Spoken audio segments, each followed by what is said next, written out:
भगत जी रहते थे गिरिराज जी में। सुबह नित्य रोज श्री गोवर्धन नाथ गिरिराज जी की परिक्रमा करते और खूब अखंड नाम संकीर्तन करते।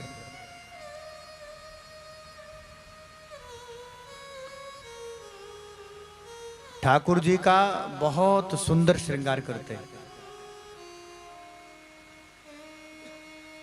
कभी कभी कुछ थोड़ा बहुत आना दो आना रुपया 2-4 रुपया जेब में होते तो बगीचे से और नहीं तो बाजार से खूब सारे फूल खरीद कर लाते। थोड़ा सा धन अधिक कमा लेते कभी तो आज सोचते चलिए आज 2 रुपया 1 रुपया अधिक आ गया है, कमाई का हो गया इकट्ठा, तो ऐसा करते हैं कि ठाकुर जी के लिए फूल बंगला बनाते। तो उस जमाने में वो 4 आने 25 पैसे और 50 पैसे 8 आने की बड़ी कीमत होती थी। अकबर के जमाने का, वो अकबर के शासनकाल की घटना है। महाराज जी एक दिन लगा कि हमारे पास 1 रुपया है, लगभग 50 रुपए के और 50 पैसा का जो फूल है 8 आने से, उससे तो बहुत बड़ा फूल बंगला सज जाएगा। और बचे हुए 50 पैसे से हम खूब सारा भोग सामग्री ठाकुर जी के लिए और भी जो सामान पूजा का रहता है वो सब लाएंगे। गया बाजार गया और बाजार जाकर के जो फूल बेचने वाला था उससे कहा कि ये कितने के फूल है सब। तो लगभग उस जमाने में वो जितने भी फूल रखे थे, फूल वाले ने कहा कि अगर सब चाहिए तो 50 पैसा 8 आने हम आपको दे। 8 आने में तो लगभग रेट हो गया, मूल्य जो है उसका वो तय हो गया। इतनी ही देर में वो कुछ सामान खरीदने लग गया कि उसी समय एक सेवक को मंत्री ने भेजा, क्योंकि राजा उधर से गुजर रहे थे तो राजा के शैया को सजाने के लिए फूलों की व्यवस्था चाहिए थी। तो राजा का सेवक था, आकर के फूल वाले से पूछा भैया फूल कितने के हैं। फूल वाले ने कहा ये तो सब बिक गए हैं, कितने में बेचे हैं। तो फूल वाले ने कहा 50 पैसा। तो राजा का सेवक कहता है तो ऐसा करो कि 1 रुपया में हमें दे दो। तब तक वो जो भगत था घर में बड़े प्यारे सुंदर ठाकुर जी रखे थे, रोज उन्हीं का नित्य श्रृंगार करता था।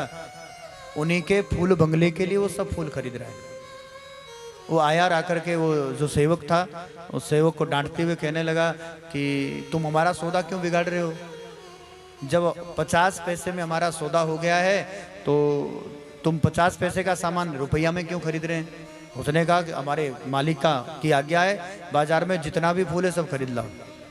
तो तुम्हारा मालिक कौन है। उसने कहा यहाँ का जो राजा है, राजा धीराज जो महाराजा अकबर है। तो भगत के मन में दर्प पैदा हो गया। ये दर्प अहंकार नहीं है।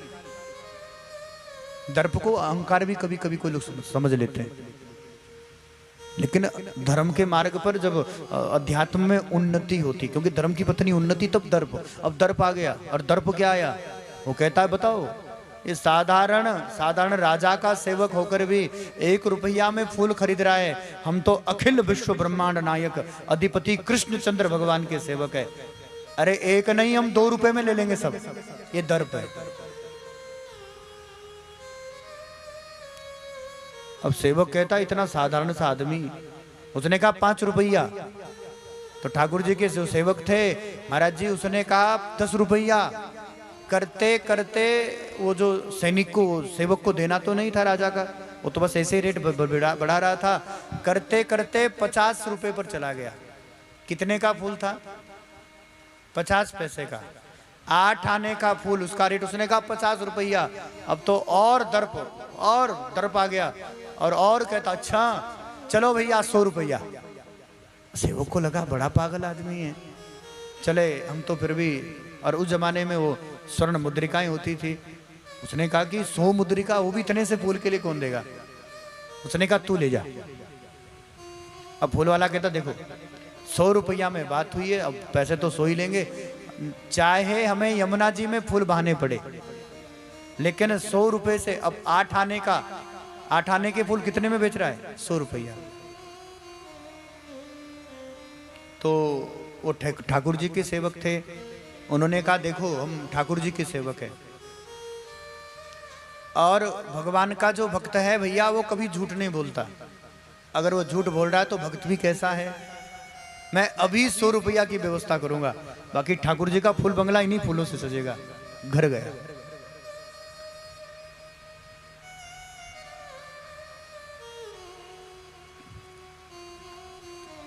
अपने पास तो मात्र वो 1 रुपया था, अब 100 रुपए की व्यवस्था कैसे करें। तो महाराज जी घर का जितना सामान था सब भांड बर्तन सब बेच दिए। लगभग 25 रुपया में सब घर के बर्तन बिक गए, घर का सामान बिक गया। सोचा 75 रुपए कहां से लाऊं। लेकिन बात अपनी नहीं है, बात तो ठाकुर जी की है। लोग कहेंगे कि ये भगवान के भक्त बने फिरते हैं, खूब झूठ बोलते हैं भगवान के नाम पर। तो घर की जितनी संपत्ति थी, घर की संपत्ति माने पूरा घर मकान, और लगभग 100 रुपए में बिक गया। सारी संपत्ति बेच करके तब ठाकुर जी के फूल बंगले के लिए और 100 रुपया में फूल खरीद कर ले आया। ये दर्प।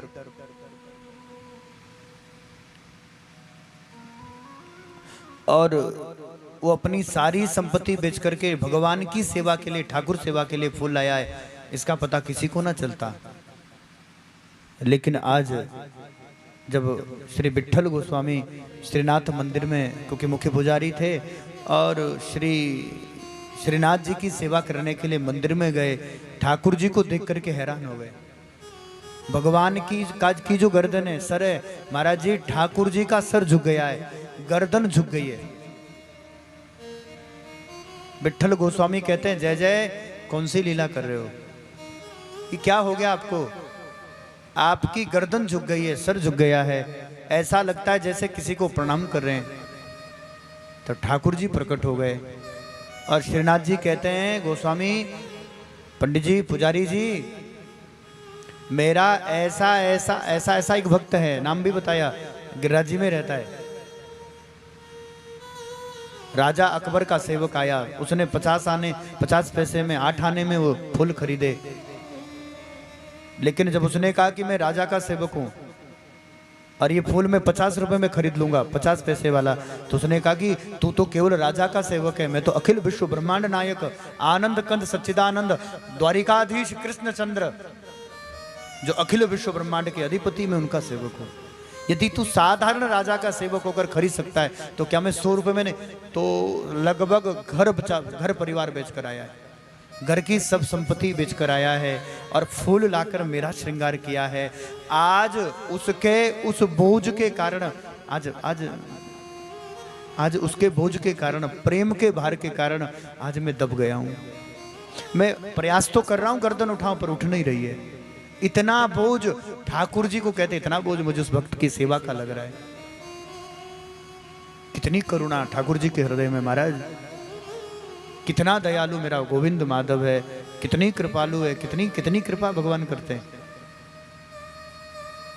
ठाकुर कहते हैं कि संसार का भार कम करने के लिए, बड़े बड़े अधम पापियों का उद्धार करने के लिए, अखंड भारत का निर्माण करने के लिए, अखंड राष्ट्र का निर्माण करने के लिए, बड़े बड़े विधर्मियों का, बड़े बड़े अधर्मियों का विनाश करने के लिए मैं समय समय पर अवतार लेता हूं। पृथ्वी का भार भी मुझे भार नहीं लगता, क्योंकि पृथ्वी का भार उतारने तो मैं स्वयं आता हूं।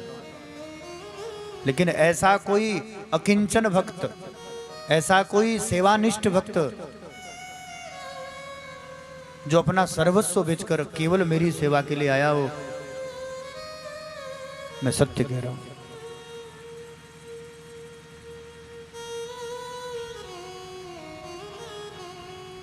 मैं पृथ्वी का बोझ उठा सकता हूं, उसको सहन कर सकता हूं, लेकिन किसी ऐसे अकिंचन भक्त की सेवा, किसी ऐसे निष्ठ, ऐसे निष्ठावान, ऐसे किसी परम भक्त की सेवा, उसका बोझ मुझसे सहन नहीं हो रहा है। गर्दन झुक गई है,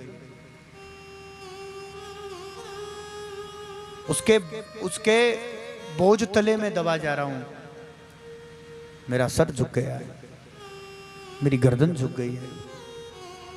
विठल गोस्वामी को जब आज्ञा दी तो महाराज जी उस भक्त को ले आए। 100 रुपया गए थे, खूब सारा धन दिया।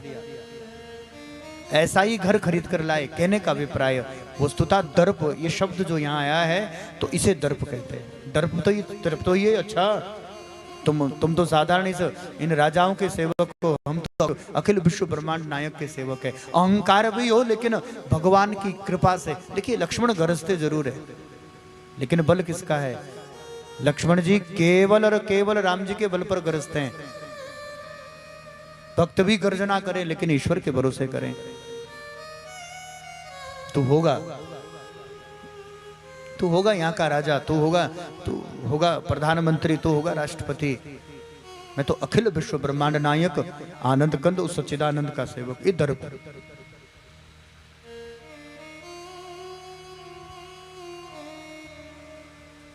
और ऐसे परम दयालु